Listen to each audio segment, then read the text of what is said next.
Hello NCT aspirant, बहुत बड़ा update आपके लिए, बहुत बड़ी खुशखबरी। और जिस पल का आप सभी को बेसब्री से इंतजार था और जिस मूवमेंट का, उसमें आपके जो जैसा कि आप सभी एचएनबीजीयू गढ़वाल हेमवती नंदन बहुगुणा यूनिवर्सिटी की जो मेरिट लिस्ट है, आईटैप की फर्स्ट मेरिट लिस्ट, उसका वेट कर रहे थे। और मैं भी आपको लगातार एक ही बात कह रहा था कि जल्द ही मेरिट लिस्ट आपकी अपलोड हो जाएगी। तो उसी विषय में आज मैं बात करूंगा। फर्स्ट मेरिट लिस्ट आ चुकी है, तो सबसे पहले हम पहुंचेंगे इनकी जो ऑफिशियल वेबसाइट है, और वेबसाइट पे पहुंचने के बाद हम देखेंगे इनकी मेरिट। जैसे ही हम इनकी ऑफिशियल वेबसाइट पे आते हैं, हम इनकी ऑफिशियल वेबसाइट पे आ चुके हैं, और आप देखेंगे कि जैसे ही हम ये एडमिशन वाले सेक्शन पे क्लिक करते हैं, तो हमें यहाँ कई सारे ऑप्शन देखने को मिलते हैं। जैसे counselling information and merit list पे हम क्लिक कर लेते हैं, और जैसे ही हम इस पर क्लिक करते हैं, हमें एक नया सेक्शन अभी देखने को मिलेगा। और उस सेक्शन में हमें प्रॉपर जो इनकी आईटैप की मेरिट लिस्ट है, सभी मेरिट लिस्ट, जैसे BCom merit list, doctor BGR campus और बीएससी, और जो भी अलग अलग है, बीए फर्स्ट सेमेस्टर सेशन, इन्होंने सारी जो लिस्ट है वो दे रखी है। इनमें से मेरिट लिस्ट फॉर आईटैप एडमिशन, ये 5/8/2025 का ये नोटिफिकेशन है। और यहाँ हम पीडीएफ वाले सेक्शन पे जैसे ही क्लिक करते हैं, हमें पीडीएफ देखने को मिल जाती है। इन्होंने अपने जो नंबर है यहाँ आप देख सकते हैं, प्रॉपर इन्होंने ये नंबर भी प्रोवाइड कर रखे हैं, जो दूरभाषा यानी जो जहाँ से आप इन्हें कॉन्टैक्ट कर सकते हैं, ये नंबर है, ये फैक्स है। और आप बाकी गढ़वाल यूनिवर्सिटी के लोगो वगैरह वो तो आप कॉमनली देख ही पाएंगे। First provisional merit list ITEP secondary BA BEd, the following provisional merit list has been prepared on the basis of NCT 2025 scores obtained by the candidate, the university norms and the document uploaded by the candidate for admission in ITAP secondary for the session 2025-26. To secure their admission, candidate are required to report physically at the department of, तो आपको क्या है, physically यहाँ पे जाना पड़ेगा।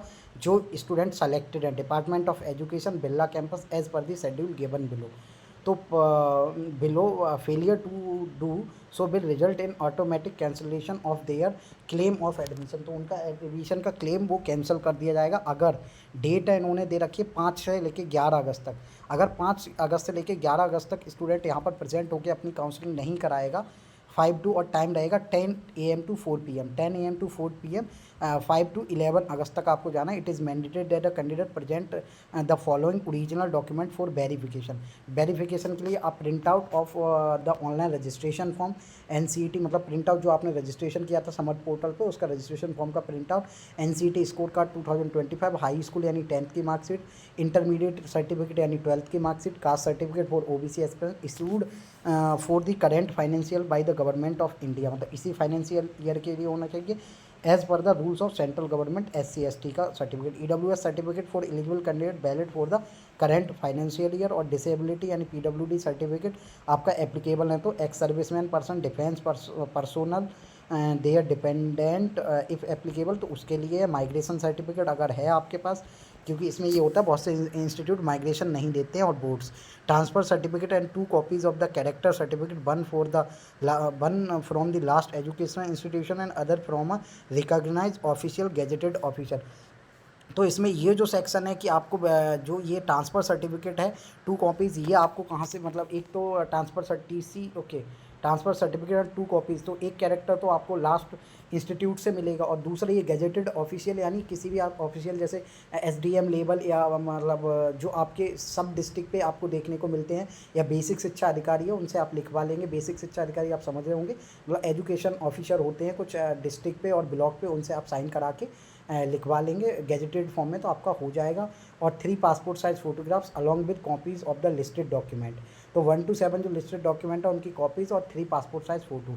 If any of the submitted document are found, वही है, अगर फॉल्स तो भाई एडमिशन वो इमीडिएटली कैंसिल कर देंगे। Okay, all candidate are advise to pay the required admission. अगर कोई इनमें से डॉक्यूमेंट नहीं है तो अंडरटेकिंग वगैरह का भी सीन रहता है। हाँ, medical certificate issued by the chief medical officer, chief medical superintendent. तो जो CMO होता है डिस्ट्रिक्ट में ना, चीफ मेडिकल ऑफिसर, उससे आपको ये मेडिकल सर्टिफिकेट बनवाना पड़ेगा। फॉर्मेट आपको वहीं मिल जाएगी, क्योंकि इन्होंने कोई फॉर्मेट प्रोवाइड नहीं कराई है। ओके, बाकी कराई होगी तो मैं प्रोवाइड करा दूंगा। The candidate are advised to pay the required admission fee only after verification of all academic document. No TA DA bill, मतलब टेबल और जो भी अलाउंसेज हैं वो आपको कुछ नहीं दिए जाएंगे। भाई इन्होंने पूरी जो भी हिंदी में लिख के दे रखा है पूरा नोटिस। और उसके बाद अब बात करेंगे लिस्ट की और कट ऑफ्स की। सबसे इंपॉर्टेंट सेक्शन यही होने वाला है कि कट ऑफ्स क्या गई। तो सबसे पहले हम बात करेंगे first provisional merit list for integrated teacher education programme ITEP, और इसमें इन्होंने फॉर्म नंबर दे रखा है यानी जो रजिस्ट्रेशन नंबर मिला आपको। दूसरा इन्होंने दे रखा है कोर्स का आपका नेम। तीसरा है स्टूडेंट का नेम, प्रोग्राम नेम, फिर स्टूडेंट नेम, फिर name of the father, and after date मतलब कैंडिडेट जेंडर, और उसके बाद category and date DOB day, DOB के day, DOB month and DOB year इन्होंने प्रॉपर दे रखा है। और उसके बाद है फाइनल मार्क्स, इन्होंने स्कोर के बेसिस पे एडमिशन लिया है। तो आप एक चीज़ देखने को मिलेगी कि हम बात करेंगे फॉर एग्जांपल नंबर 1 स्टूडेंट हैं,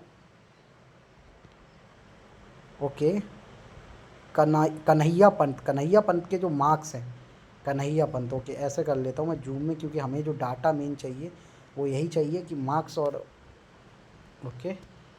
इसके बाद मैं इसमें थोड़े हाइलाइट्स भी दूंगा आप लोगों को, इसलिए मैं ऐसा कर रहा हूँ।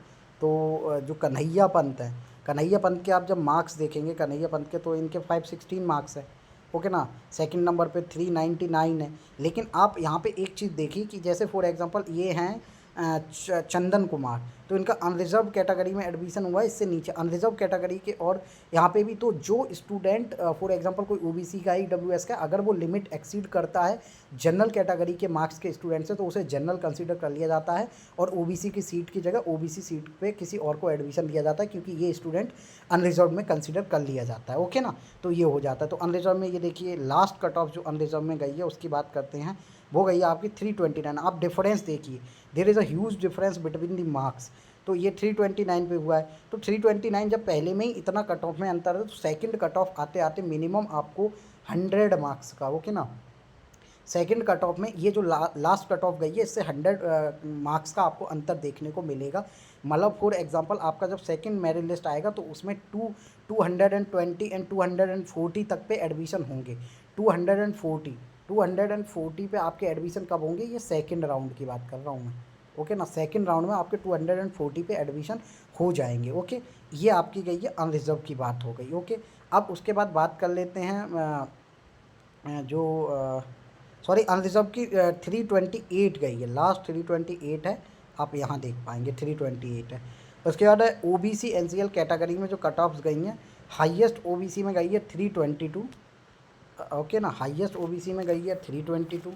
और जब लोएस्ट की बात करेंगे तो अभी हम लोएस्ट भी देखेंगे, तो 322। और लोएस्ट जैसे फिजिकली हैंडीकैप्टेड के लिए तो 160 मार्क्स पे ही यहाँ एडमिशन मिल गया है। लेकिन जो नॉर्मल कैंडिडेट है उनके लिए 307, यानी यहाँ भी आपको लगभग तो आपको मतलब 15 मार्क्स का अंतर देखने को मिलेगा। ये सेकंड मेरिट लिस्ट में जो अंतर है OBC कैटेगरी में, ये भी आपको जो लोएस्ट मार्क्स हैं इनमें लगभग 50 मार्क्स, आप 50 मार्क्स कम कर दीजिए। सेकंड मेरिट लिस्ट में आपके 50 मार्क्स कम हो जाएंगी, second -50 for second merit list, okay. अब आ जाते हैं SC कैटेगरी में, आपके 381 हाईएस्ट हैं SC कैटेगरी में और 246 लोएस्ट है। तो यहाँ 40 का अंतर है, तो 40 मार्क्स का और अंतर आएगा आपका आने वाली मेरिट लिस्ट में, 40 मार्क्स का और अंतर आएगा ये SC कैटेगरी के लिए, ओके ना, SC के लिए। और उसके बाद बात करें ST कैटेगरी में, तो पहले से ही तो काफ़ी, और EWS में हाईएस्ट 308 है और लोएस्ट है EWS में 295 है लोएस्ट आपका। तो 295 ये मान सकते हैं कि सेकंड राउंड में 200 मार्क्स तक पे एडमिशन हो जाएंगे स्टूडेंट के। टोटल स्टूडेंट है 49 HNBG ने फर्स्ट राउंड में स्टूडेंट सेलेक्ट किए हैं। अब आ जाते हैं BCom B.Ed में, तो उन्होंने मात्र 27 स्टूडेंट सेलेक्टेड है, यानी फॉर्म बच्चों ने नहीं भरे। BCom B.Ed में फॉर्म बच्चों ने नहीं भरे। और बात करी जाए लोएस्ट और हाईएस्ट कट ऑफ्स की, तो हाईएस्ट 364 है अनरिजर्व के लिए, और जो लोएस्ट है अनरिजर्व के लिए है वो है 147। आप डिफरेंस देख लीजिए खुद ही, लगभग 200 मार्क्स का अंतर है। तो BCom B.Ed में तो जिसने रजिस्ट्रेशन किया उन सभी को एडमिशन मिल जाएगा। All registered candidate will got admission in BCom B.Ed at HNBG Garhwal, sure. अब आ जाते हैं BA B.Ed में, क्योंकि BCom B.Ed में तो सबके एडमिशन हो ही जाने हैं। थोड़ा कट ऑफ एनालिसिस की ही बात करनी है मेन, तो मेन सबसे ज़्यादा मार्क्स है प्रिंसी मिश्रा के, जिनके मार्क्स हैं 485 मार्क्स है, और इनका सिलेक्शन हो गया है। और जो भी स्टूडेंट सेलेक्ट हुए उन्हें बहुत बहुत बधाइयाँ। और उसमें उसके बाद आप बात करेंगे अनरिजर्व में ही, जैसे DPD इन्होंने एक कैटेगरी है, तो अनरिजर्व में जो लोएस्ट कट ऑफ गई हैं वो 339 गई हैं नॉर्मल कैटेगरी में, 339 एंड 485 में आप जब डिफरेंस देखेंगे लगभग 150 मार्क्स का आपको डिफरेंस देखने को मिलता है। 150 marks is a huge it's a huge difference. तो आप मान के चल सकते हैं कि जो सेकंड राउंड है उसमें आपकी जो कट ऑफ्स हैं वो घट के जो कट ऑफ्स हैं काफ़ी कम रह जाएंगी। मतलब आपकी सेकंड राउंड में अभी यार मैं बता देता हूँ आपको। ओके, यहाँ लोएस्ट गई हैं आपकी 339, आपके मतलब 220 मार्क्स पे आपका, ये मैं सेकंड राउंड की बात कर रहा हूँ, ये सेकंड राउंड में आपकी कट ऑफ्स रहेंगी। आपको एडमिशन बड़े आसानी से मिलने वाला है सेकंड राउंड में 220 मार्क्स पे। ओके ना, मतलब -100 कर दीजिए आप, -100 कर दीजिए, लगभग इतना डिफरेंस रहने वाला है आपका फर्स्ट और सेकेंड राउंड में। और ओबीसी में हाईएस्ट कट ऑफ 329 है और लोएस्ट कट ऑफ है ओबीसी कैटेगरी में आपकी नॉर्मल देखा जाए तो आपकी 277 मतलब हाईएस्ट और लोएस्ट में यहाँ भी आप देखेंगे ह्यूज डिफरेंस है। 339 टू 277 यानी तो 23 प्लस 29, तो आप लगा के चलें कि लगभग 70 मार्क्स का यहाँ अंतर है। तो आपको लगभग इतने ही 100 मार्क्स का यहाँ भी डिफरेंस देखने को मिलेगा।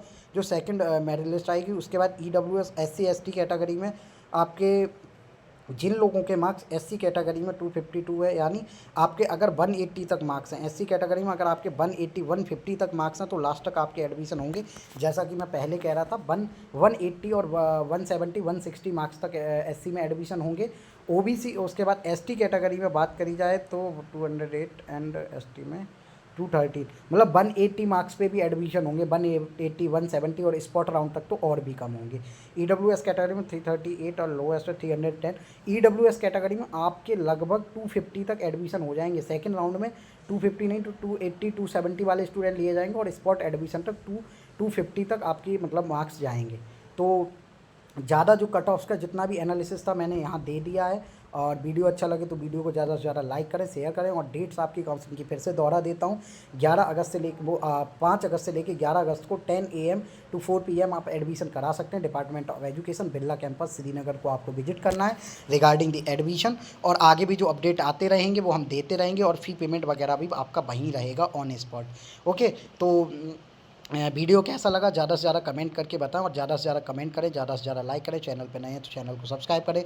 जल्द ही सितंबर 1 से हमारे बैच हो रहे हैं लॉन्च, तो ज़्यादा से ज़्यादा स्टूडेंट्स को करेंगे इन्फॉर्मेशन शेयर। और वीडियो अच्छा लगे तो लाइक तो करना ही है, साथ ही साथ ज़्यादा से ज़्यादा शेयर भी करना है आप लोगों को। और जो भी डाउट है वो कमेंट करें और DM करें हमारे सोशल मीडिया प्लेटफॉर्म पर। बहुत बहुत धन्यवाद दोस्तों।